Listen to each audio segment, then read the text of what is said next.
नमस्कार किसान साथियों, स्वागत है आप सभी का एक बार फिर से मालवा की खेती यूट्यूब चैनल पे। किसान साथियों, आज के इस वीडियो में हम बात करने वाले हैं लहसुन फसल की हाइट यानी कि उसकी ऊंचाई के बारे में। क्या लहसुन की फसल के जो पौधे होते हैं उसकी ऊंचाई पे, हाइट पे, मोटाई पे फसल की पैदावार का प्रभाव पड़ता है तो कितना पड़ता है? पौधे की एक औसत रूप से हाइट कितनी होनी चाहिए, इन बातों पर आज चर्चा करेंगे। तो पूरी जानकारी के लिए आप वीडियो को लास्ट तक जरूर देखिएगा। किसान साथियों, लहसुन की भी विभिन्न किस्में किसान भाई लगाते हैं। सभी किस्मों में अपने खुद के कुछ अलग गुण होते हैं। कंद का आकार अलग होता है, साथ ही जो कलियों का साइज़ है वो अलग होता है। पौधे की पत्तियों का आकार भिन्न हो सकता है और पौधे की जो औसत ऊंचाई है उसका भी अंतर आपको देखने को मिल सकता है। यहाँ पर किसान साथियों, हम किसी विशेष किस्म की बात न करते हुए एवरेज जो सभी किस्मों की औसत हाइट यानी ऊंचाई है उसके बारे में बात करते हैं। किसान साथियों, जब भी आपने अन्य किसान साथियों के लहसुन के प्लॉट देखे होंगे तो आपने देखा होगा कि कई कई किसान भाइयों की फसल की हाइट है वो काफ़ी ज़्यादा बढ़ जाती है। कुछ किसान भाइयों की जो फसल की हाइट है वो छोटी रह जाती है। तो क्या इसका सीधा असर पैदावार पे पड़ता है या नहीं पड़ता है? तो किसान साथियों, सामान्य रूप से बात करें तो पौधे जो भी खुराक लेते हैं वो विकास करने में लगाते हैं। पौधे का संपूर्ण विकास होगा, उसका तना मोटा होगा, उसकी पौधे की जो ऊंचाई है वो भी अच्छी रहेगी, तो निश्चित रूप से उत्पादन अच्छा ही देगा। किसान साथियों, लेकिन यदि आवश्यकता से कोई चीज़ यदि अधिक बढ़ जाती है, जैसे कि पौधे की ऊंचाई अधिक बढ़ जाती है, तो उसकी जो काफ़ी सारी शक्ति हैं वो उस ऊंचाई बढ़ने में ही लग जाती हैं। परिणाम स्वरूप ये होता है कि जब पौधे की हाइट अधिक हो जाती है तो उसका तना मोटा नहीं हो पाता। परिणाम स्वरूप पौधे की काफ़ी सारा ऊर्जा है वो ख़त्म हो चुका है, तो उसका जो कंद बनेगा वो निश्चित रूप से सही आकार नहीं ले पाएगा, क्योंकि पौधे के पास इतनी एनर्जी नहीं बची है। आप अच्छी तरह से जानते हैं कि लहसुन और प्याज में किसान साथियों, जहाँ पर तना मोटा होता है वहाँ गांठ बड़ी बनती है और जहाँ पर तना पतला रहता है वहाँ गांठ भी छोटी बनती है। तो यदि पौधे की आवश्यकता से अधिक हाइट हो जाती है और तना पतला ही रह जाता है तो निश्चित रूप से जो गांठ का साइज है वो छोटा ही रहेगा। वहीं पर किसान साथियों, जो एवरेज रूप से हाइट लेने वाली लहसुन का जो पौधा है उसका तना यदि मोटा है तो निश्चित रूप से उस गांठ का जो साइज है वो बड़ा बनेगा।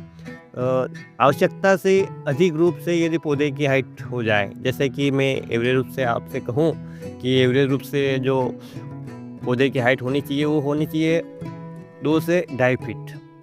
थोड़ा बहुत अंतर किसान साथियों वैरायटी के हिसाब से आ सकता है, लेकिन 2 से ढाई फीट की हाइट है लास्ट कंडीशन तक, वो काफ़ी अच्छी है। इससे अधिक हाइट चली जाती है तो इसका इफ़ेक्ट कहीं न कहीं आपको पैदावार पे दिखने को मिलेगा। जहाँ पर भी आपने अधिक ऊँचाई वाली लहसुन की फसल देखी होगी किसी अन्य किसान भाई के या आपने खुद की, वहाँ पर देखा होगा कि उनके जो तने हैं वो पतले रह जाते हैं और जहाँ पर एवरेज रूप से 2 फीट के आसपास पौधे की हाइट होती है वहाँ पे जो तने हैं वो काफ़ी ज़्यादा अच्छे मोटे होते हैं और वहाँ पर गांठ का साइज़ भी अच्छा बनता है। ज़्यादा हाइट होने से ऐसा ज़रूरी नहीं है किसान साथियों की फसल अच्छी हो, क्योंकि हमारे एक कवि ने कहा है कि बड़ा हुआ सो क्या हुआ, जैसा पेड़ खजूर पंछी को छाया नहीं, फल लागे अति दूर। यहाँ पर तो कहावत में तो खजूर को कहा गया है, लेकिन काफ़ी बड़ा होने पर की समस्या को दिखाया गया है। ठीक इसी प्रकार से जब हमारी लहसुन की फसल की हाइट भी अधिक हो जाती है तो निश्चित रूप से बड़ा हुआ तो क्या हुआ, फिर यदि कंद का साइज सही नहीं हुआ तो इस हिसाब से हमें साइज को मेन इसके जो ऊंचाई है उसको मेंटेन रखना बहुत ज़रूरी है। किसान साथियों, यदि हम सामान्य रूप से लिमिटेड खाद, लिमिटेड पानी देते हैं तो पौधे में अत्यधिक हाइट बढ़ने की कोई समस्या नहीं आती है। लेकिन जहाँ पर अति हो जाती हैं किसी भी चीज़ की, चाहे आप बार-बार इरिगेशन कर रहे हो या आपने नाइट्रोजन युक्त उर्वरक का अधिक बार प्रयोग किया है, तो पौधे में हाइट बढ़ने की जो समस्या है, वो आ सकती है। वहीं पर किसान साथियों, अधिक पानी और अधिक खाद देने से जो ऊँटी की वैरायटी है या जीटू वैरायटी है या जो भी चौड़ी पत्ती वाली वैरायटी है, उनमें से नई पत्तियाँ निकलने की भी समस्या आ जाती है। यानी अति हर चीज़ की बुरी होती है।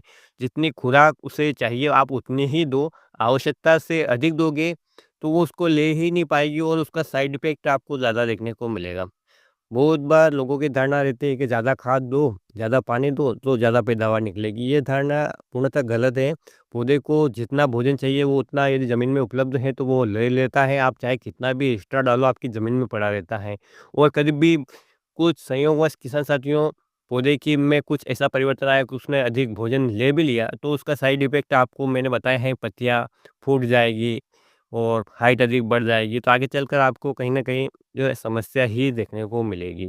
तो अब किसान साथियों यदि पौधे की अत्यधिक हाइट बढ़ रही है तो क्या पीजीआर का प्रयोग करना चाहिए? कब करना चाहिए? इसके बारे में बात करें तो सबसे पहले तो मैं आपको कहूँगा कि पीजीआर का प्रयोग करना ही नहीं चाहिए। क्योंकि हम यदि शुरुआत से ही उसे उचित मात्रा में खाद, पानी दें, तो पौधे में इस प्रकार की समस्या आती ही नहीं है। और मान लो कभी ऐसी बाई चांस आ भी गई, तो आपको उसका समय पे प्रयोग करना है।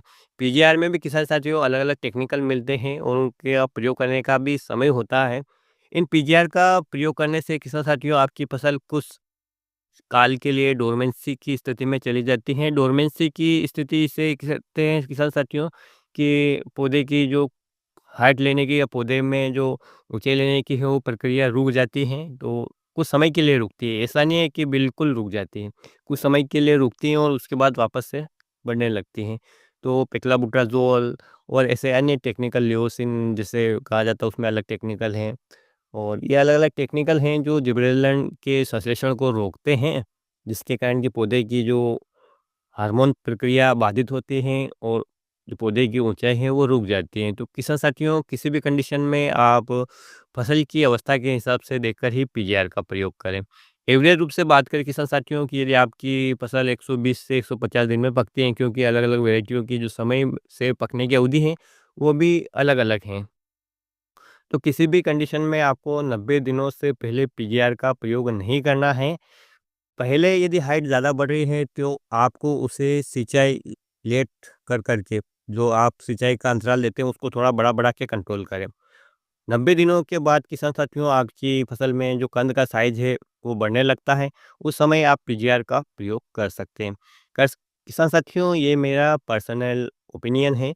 अलग-अलग किसान भाइयों की कृषि वैज्ञानिकों के अलग मत हो सकते हैं। तो जब भी आप कोई भी दवाई चाहे पीजीआर लें, खाद लें तो उसका स्प्रे करने से पहले, ज़मीन में देने से पहले, ड्रेंचिंग करने से पहले आप अपने कृषि सलाहकार से अवश्य पूछ लें क्योंकि इसका परिणाम किसान साथियों चाहे आपको अच्छा मिले या बुरा मिले, आपको भुगतना है। आपको फ़ायदा हो सकता है, आपको नुकसान हो सकता है। मैं तो अपना अनुभव शेयर आप लोगों के साथ करता हूँ। जैसा मैं अपने ने खेती से सीखा है वही मैं आपको बताता हूँ। आपके हिसाब से पौधे की हाइट कितनी होनी चाहिए? क्या पौधे की हाइट पे फसल के पैदावार का प्रभाव पड़ता है या नहीं पड़ता है? आप कमेंट करके बता सकते हैं और आप अपनी पौधे की हाइट को देखते हुए कि साथ साथियों आपने कई वर्षों से खेती की है तो आपने कितना उत्पादन प्रति एकड़ के हिसाब से बीघा के हिसाब से लिया है पौधे की अच्छी हाइट होने के बावजूद वो भी आप कमेंट के माध्यम से बता सकते हैं ताकि अन्य किसान भाइयों को मार्गदर्शन होता रहे।